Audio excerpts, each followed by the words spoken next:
শোন খোকা, তুই তো শ্বশুর বাড়ি যাচ্ছিস, কিন্তু তোর যা বুদ্ধি শুদ্ধি, আমার তো চিন্তা হচ্ছে ওখানে গিয়ে আবার কোনো কেলেঙ্কারি করিস না। যা শিখিয়ে দিচ্ছি একদম তোতা পাখির মতো মনে রাখবি। মনে রাখবো মা। এই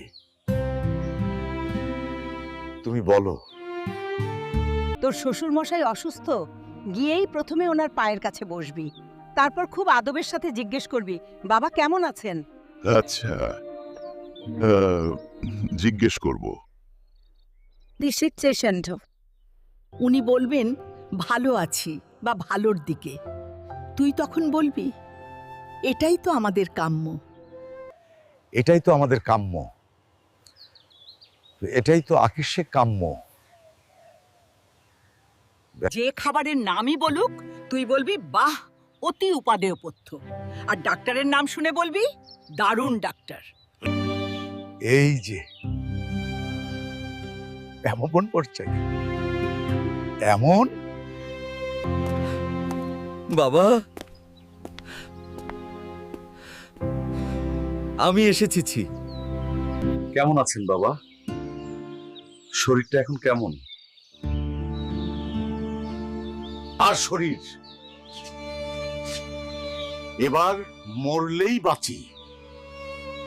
বাহ, এটাই তো আমাদের কাম্য। তা এখন এখন কি পথ্য করছেন আপনি?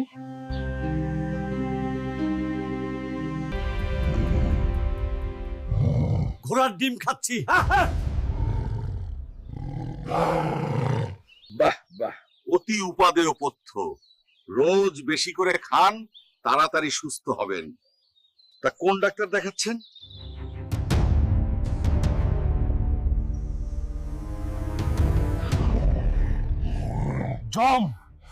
জমকে দেখাচ্ছি।